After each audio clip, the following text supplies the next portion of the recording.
Hai, Assalamualaikum warahmatullahi wabarakatuh. Nama saya Muhammad Uzair bin Muhammad Nazim dan hari ini saya akan memberikan pandangan ataupun review saya terhadap filem yang diterbitkan daripada Malaysia, iaitu filem Mat Kilau. Filem Mat Kilau ni adalah sebuah filem yang mendapat berbagai-bagai jenis reaksi daripada seluruh rakyat. Antaranya ada yang suka dan ada juga yang tak suka. Tapi bagaimanapun, hari ini saya akan memberikan pandangan peribadi saya lah tentang apa yang saya rasa tentang filem Mat Kilau ni. Jadi, pertama sekali saya akan bahaskan tentang acting ataupun lakonan yang dibawakan oleh pelakon-pelakon dalam filem ini. Pertama sekali, filem ini mempunyai barisan pelakon-pelakon yang dikatakan mantap dan dikenali ramai, iaitu pertama sekali adalah Adi Putra sebagai watak utama yang memegang watak Mat Kilau, dan juga watak-watak sampingan yang dibawakan oleh Beto Kushairi dan juga Fatah Amin. Jadi bercerita tentang lakonan yang dibawakan oleh pelakon-pelakon yang terkenal ni, saya boleh katakan lakonan yang dibawakan oleh mereka adalah lakonan yang bertepatan dengan tema yang ingin dibawakan dalam filem Mat Kilau ini, iaitu temanya adalah seperti karakteristik orang Melayu lama. Contohnya, dalam filem ni kita boleh nampak yang pelakon-pelakon ni, iaitu Adi Putra, Beto Kushairi dan Fatah Amin dan juga pelakon-pelakon lain menggunakan bahasa Melayu baku yang menggambarkan bagaimana orang-orang Melayu pada zaman tu berbicara ataupun berkomunikasi antara satu sama lain. Selain itu juga bagaimana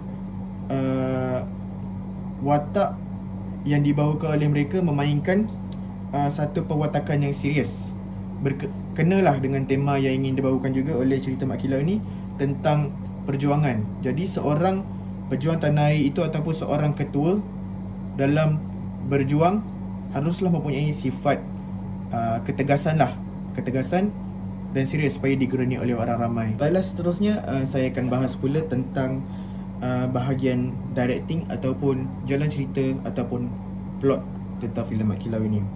Jalan cerita ataupun plot dalam filem Mat Kilau adalah satu plot yang diharapkan oleh penonton-penonton cerita Mat Kilau, di mana ia bermula dengan bagaimana British mula menjajah waktu tu, lepas tu menakut-nakutkan orang ramai dan orang Melayu pun mula takut, dan bagaimana cerita ini nak memfokuskan kepada pejuang tu sendiri, iaitu Mat Kilau, dengan bagaimana Mat Kilau tu datang dan mula memberi satu kejutan lah untuk mereka lebih berwaspada dengan orang Melayu, dan bagaimana Mat Kilau dan orang-orang lain merancang strategi untuk sedikit demi sedikit meruntuhkan kubu pertahanan orang British. Dan akhir sekali macam mana orang Melayu dapat bersatu dan akhirnya menang lawan peperangan dengan pihak British waktu tu.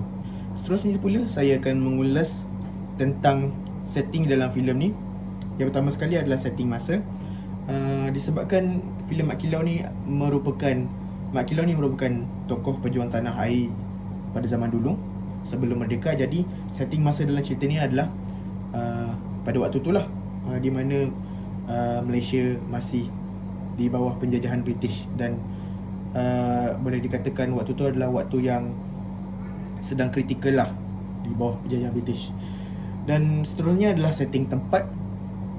Saya boleh katakan mereka memilih kawasan yang sesuai, di mana sebabkan waktu tu adalah tahun 19 ataupun tahun sebelum merdeka. Jadi kita boleh agak tempat tu dia lebih kepada kawasan-kawasan hutan ataupun kawasan-kawasan kampung dengan rumah-rumah kayu, yang buatkan cerita itu menepati tema yang ingin dibawakan lah, iaitu di zaman Melayu lama.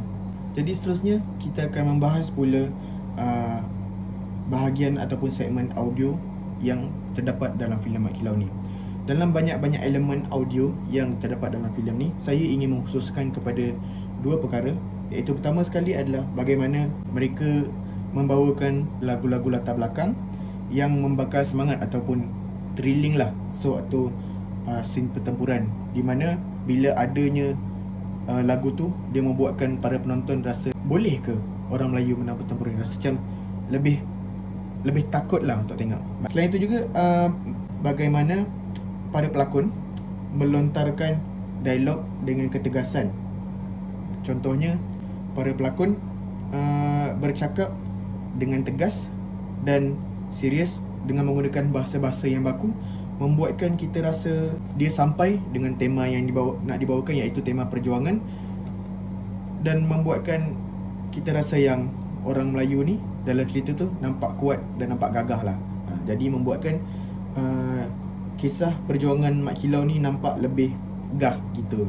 Dan akhir sekali adalah saya akan membahaskan tentang kostum yang dipakai oleh pelakon-pelakon dalam cerita Mat Kilau ni. Pada pandangan peribadi saya rasa kostum yang dikenakan oleh para pelakon adalah memandai dan bertepatan lah dengan tema yang dibawakan. Contohnya, apabila kita memikirkan tentang orang Melayu lama, apa yang kita fikirkan adalah mereka akan pakai tengkolok, pakai bawa keris, pakai baju Melayu dan seluar yang labuh besar macam tu. Jadi itulah apa yang kita dapat tengok dalam filem Mat Kilau, kostum yang dipakai oleh mereka. Contohnya, watak-watak lelaki dalam filem ni, mereka memperkenakan baju Melayu dan ada juga pakai tengkolok, bawa keris sini sana sebab nak berjuang. Dan juga kita boleh nampak seluar-seluar yang dikenakan oleh mereka adalah seluar jenis yang besar, besar dan singkat macam tu.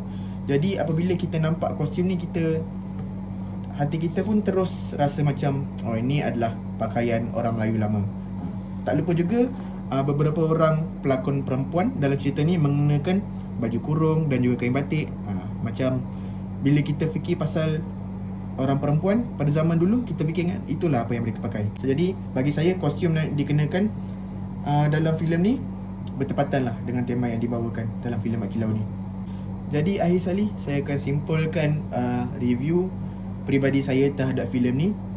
Saya merasakan bahawa tema dari segi kostum, dari segi set, dari segi audio technicality dan dari segi lakonan yang dibawakan oleh para pelakon, saya rasa apa yang dilakukan dalam cerita Mat Kilau ni dalam 4 bahagian tu nampak sangat bertepatan dengan tema. Walau bagaimanapun, ada sedikit yang saya kurang berminat, iaitu tentang plot ataupun jalan cerita yang dibawakan dalam cerita ni.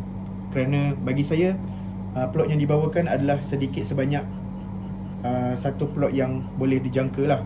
Walaupun adalah sedikit plot twist dekat situ, di mana ada beberapa pejuang yang kita fikir akan mati tapi tak mati, ada yang mati yang patutnya tak mati tapi mati, macam tu. Tapi bagi saya kurang suka jalan cerita yang dibawakan sebab dia adalah satu jalan cerita yang dijangkakan. Jadi review akhir saya memberi rating kepada filem ni sebanyak 7/10. Sebab mereka perform dari segi tema dia, tapi bagi saya plotnya adalah plot yang boleh dijangka, mudah dijangka. Jadi sekadar itu saja review saya berkaitan filem Mat Kilau. Semoga kita berjumpa lagi.